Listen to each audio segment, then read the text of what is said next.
ফুটবলে খেলোয়াড়ের ক্লাব পরিবর্তনের রীতি বহু বছরের। তবে কখন কোন খেলোয়াড় কী মূল্যে ক্লাব পরিবর্তন করছেন বা ক্লাব তাকে বিক্রি করবে কিনা, সম্ভাব্য বিক্রি বা লোন ট্রান্সফারে মূল্য কত হতে পারে, তার সবই নির্ধারণ হয় আগে অন্তত এক মৌসুমে নির্দিষ্ট খেলোয়াড়ের পারফরমেন্সের ভিত্তিতে। একজন ফুটবলারের অগ্রগতি চুক্তি, বয়স কিংবা ফর্মের উপর নির্ভর করে তার মার্কেট ভ্যালু পরিবর্তন হয়।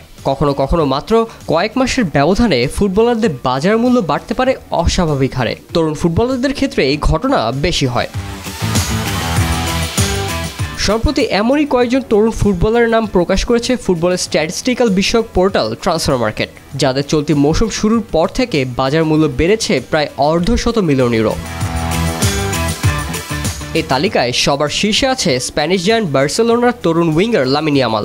মাত্র 17 বছরের এই স্প্যানিশ ফুটবলারের বর্তমান বাজার মূল্য দাঁড়িয়েছে প্রায় 125 মিলিয়ন ইউরোতে। 2024 জুনের পর তার বাজার মূল্য বেড়েছে 46 মিলিয়ন ইউরো। জুলাইয়ে অনুষ্ঠিত ইউরো 2024 আসরে শিরোপা জেতার পাশাপাশি অর্জন করেছেন ওই টুর্নামেন্টের সেরা কনিষ্ঠ ফুটবলারের খেতাব। বয়স হিসেবে নিজের যে প্রতিভা তিনি বিশ্বের সামনে উপস্থাপন করছেন, তাতে সব ক্লাবই তাকে পেতে আগ্রহী।